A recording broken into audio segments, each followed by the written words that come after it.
नमस्कार साथियों, स्वागत है आपका अपना YouTube channel chemistry point Purnia में। जैसा कि साथियों आप हेडिंग देख पा रहे होंगे, हेडिंग में लिखा हुआ है how to balance the chemical reaction. आप केमिकल रिएक्शन को कैसे बैलेंस करेंगे, कैसे संतुलित करेंगे, यानी इसको हिंदी में ऐसे बोलेंगे रासायनिक अभिक्रिया को संतुलित कैसे करें, यानी how to balance the chemical reaction. बिना स्किप किए हुए देखोगे तो 100% गारंटी है कि आपको केमिकल रिएक्शन को बैलेंस करने इस वीडियो में हम आपको सिखा देंगे। अगर पूरा वीडियो देखने के बाद अगर फिर भी केमिकल रिएक्शन को बैलेंस करने अगर आप नहीं सीखे, आप मुझे कॉल करना कि सर आपने तो कहा था कि मैं सिखा दूंगा, लेकिन मैं नहीं सिखा पाया। अगर आप सीख जाओगे तो लास्ट में आप लाइक शेयर जरूर कर देना। आइए शुरुआत करते हैं। सबसे पहले केमिकल रिएक्शन को सीखने के लिए, बैलेंस करने के लिए आपको यौगिकों का निर्माण करने के लिए सीखना होगा। यौगिकों दैट मीन्स कंपाउंड, कंपाउंड को बनाने के लिए आपको सीखना होगा। कंपाउंड को बनाने का मतलब क्या हुआ? कंपाउंड के रासायनिक सूत्रों को लिखना जरूरी है, यानी केमिकल फॉर्मूला को आपको जरूरी है, केमिकल फॉर्मूला को लिखना। अगर केमिकल फॉर्मूला को आप लिख देते हैं, आपको इजीली लिख देते हैं, तो आप केमिकल रिएक्शन के महाराजा हैं, बाहुबली बना देंगे। कैसे? आप जैसे केमिकल फॉर्मूला लिखोगे तो इसके लिए दो चीज की चाहिए, एक चाहिए आपको संकेत चाहिए और दूसरा चाहिए संयोजकता। हालांकि ये सब चीज आपको याद होगा, बहुत टर्म आपको याद ही होगा। संकेत को हम लोग सिंबल बोलते हैं और वैलेंसी माने संयोजकता।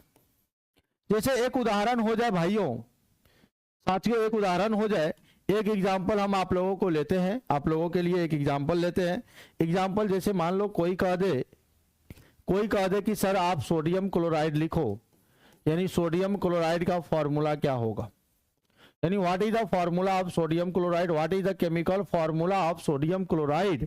सोडियम क्लोराइड का सूत्र क्या होगा? तो आप कहिएगा सोडियम का सर जी संकेत तो जानते हैं Na होता है, तो आप यहां पर सोडियम का संकेत में दे दोगे सर जी Na।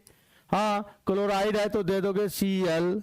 उसके बाद आप वैलेंसी को खोज करोगे तो सोडियम वर्ग 1 में बिलोंग करता है, यानी सोडियम ग्रुप 1 में रहता है, इसका वैलेंसी 1 होता है। इस तरह से हेलीना, नाम ने सोडियम, हेलीना करे रब से फरियाद, तो यहां पर नाम ने सोडियम, इसका वैलेंसी हो जाएगा 1। और क्लोरीन वर्ग 17 में रहता है, ग्रुप 17 एलिमेंट है, हेलोजन एलिमेंट है, तो इसको आप कहते हैं, अरे नुनू इधर देखो, ध्यान दो इधर।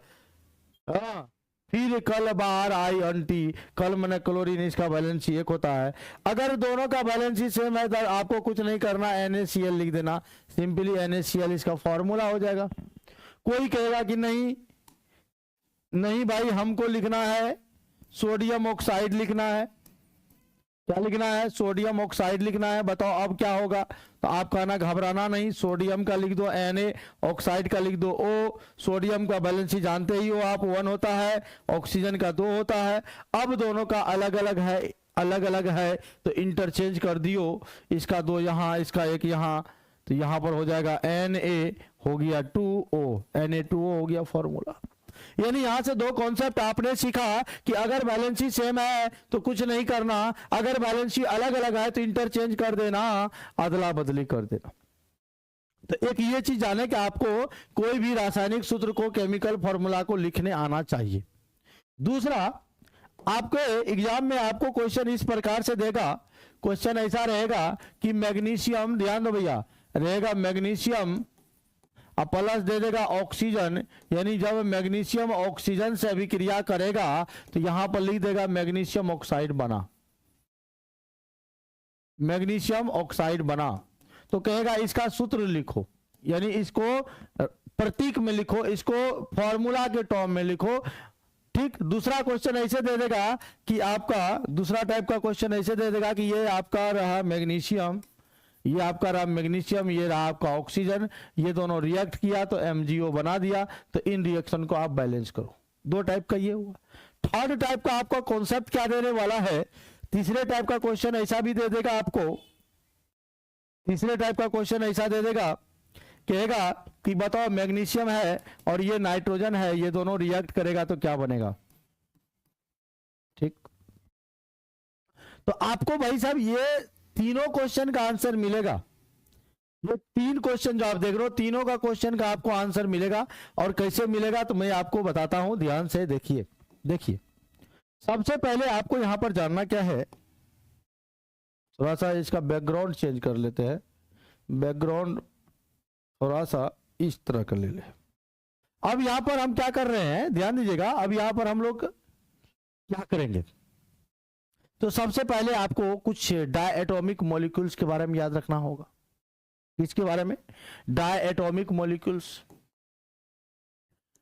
डायएटॉमिक मॉलिक्यूल्स। और ये जो डायएटॉमिक मॉलिक्यूल्स है, जिसको हम लोग हिंदी में द्विपरमाण्विक अणु कहते हैं, द्विपरमाण्विक अणु। ये जो द्विपरमाण्विक अणु है, इनके नंबर टोटल 7 होते हैं, 7 होते हैं। जब रिएक्शन में इनको लिखना है तो आप इसको लिखोगे H2 लिखोगे। H2 के बाद आप यहाँ पे लिखोगे N2 लिखोगे, O2 लिखोगे, F2 लिखोगे, Cl2 लिखोगे, Br2 लिखोगे, I2 लिखोगे। यानी ये टोटल 7 है। यानी जब भी रिएक्शन में इन लोगों को लिखना है तो इसी फॉर्म में आपको सर जी लिख देना। ये हो गया डायएटॉमिक मॉलिक्यूल फॉर्म हो गया। दूसरा बात, जैसे कि अगर हमको हाइड्रोजन और ऑक्सीजन को मिलाना है तो इस फॉर्म में लिखेंगे, तब ये सही होगा। अब कोई कह देगा हाइड्रोजन लिख दिया, ऑक्सीजन लिख दिया, तो ये रॉन्ग हो जाएगा, लिखा हुआ ये चीज गलत हो जाएगा। ये यहाँ पर हाइड्रोजन और ऑक्सीजन ऐसे लिख दोगे तो भी ये गलत हो जाएगा। ये तो इसीलिए हम लोग इसको हाइड्रोजन को H2, ऑक्सीजन को O2 लिखते हैं, तो ये सही हो जाता है। या कोई कहेगा सर मैग्नीशियम और ऑक्सीजन लिखो, तो मैग्नीशियम प्लस ऑक्सीजन लिख दिए O2, तो ये मेरा सही लिखा हुआ है। अब कोई कहेगा सर यहाँ पर ऐसे काहे नहीं लिखे Mg2O2, तो भैया ये जो मैग्नीशियम है इस फॉर्म में नहीं है, ये 7 को आप इस फॉर्म में लिखेंगे। ये जो 7 है, इन 7 को आप उस फॉर्म में लिखेंगे, लेकिन जो इसके अलावे नहीं है उनको आप नहीं लिखेंगे। समझ गई बात? अब कुछ जनरल रिएक्शन देगा, और जनरल रिएक्शन में आपको याद रखना, जैसे मान लो यहीं पर मैग्नीशियम और नाइट्रोजन का रिएक्शन करा दे, तो मने मन यहां से लिख देना। नीचे में नहीं हो रहा है तो आपको नीचे में लिख देना मैग्नीशियम, यहां लिख देना नाइट्रोजन। मैग्नीशियम का वैलेंसी 2, नाइट्रोजन का 3, ये याद रखना पड़ेगा। बैलेंसी याद करना पड़ेगा। और यह 2 बैलेंसी यहां पर दे देना, 3 है यहां पर दे देना, तो यानी आपका ये बनेगा Mg3N2, तो ये आपका बना लेगा Mg3N2। तो ये देखो मैग्नीशियम नाइट्राइड बना लिया। यहां हो सकता है आपको ये लिखा हुआ दे दे, और तब कहे संतुलित करने, तो बोला अति सुंदर, बड़ा बढ़िया, मजा आएगा। समझ में आ गई बात? ये बात। उसके बाद सर जी, उसके बाद आपको कुछ धातु के बारे में जानना पड़ेगा। धातु यानी मेटल, ठीक है। धातु यानी मेटल। मेटल वह होता है जिसके नाम के अंत में, ध्यान दीजिएगा, नाम के अंत में अम लगा रहता है, यम यम, IUM, अम। अब एग्जाम्पल जैसे ले लो सोडियम, उदाहरण स्वरूप ले लो सोडियम। सोडियम में सर जी अम है, सोडियम का संकेत Na होता है, ये धातु है। या दूसरा ले लो मैग्नीशियम, मैग्नीशियम में भी अम है, तो ये भी आपका क्या है, धातु है, Mg होता है। कुछ है अपवाद वाला भी है, जैसे ले लो मैग्नीज ले लो, आयरन ले लो, कोबाल्ट ले लो, निकेल ले लो, कॉपर ले लो, भाई जिंक ले लो, लेड ले लो, ठीक है, मरकरी ले लो। इसके नाम के अंत में अम लगा हुआ नहीं है, लेकिन ये सब क्या है, धातु है। वैसे कह सकते हैं जो इलेक्ट्रॉन को त्याग करता है, जो इलेक्ट्रॉन को लूज करता है, लॉस करने के बाद जो पॉजिटिव चार्ज क्रिएट करता है, वही मेटल है, वही धातु है। एक होता अधातु यानी non metal. Non metal Hindi में बोलेंगे अधातु। अधातु के नाम के अंत में स्व लगा रहे, या रो लगा रहे, या नो लगा रहे, तो ये सब लगा रहेगा तो वो होगा अधातु। जैसे कार्बन नो है, अधातु। ऑक्सीजन नो है, फास्फोरस स्व है, तो अधातु। समझ गए बात? अब आइए रिएक्शन को हम लोग बैलेंस करते हैं। 2-3 रिएक्शन आपके हम एग्जाम के पॉइंट ऑफ व्यू से लेते हैं, आपके बुक का ले लेते हैं। जैसे 1, 2, 3, 4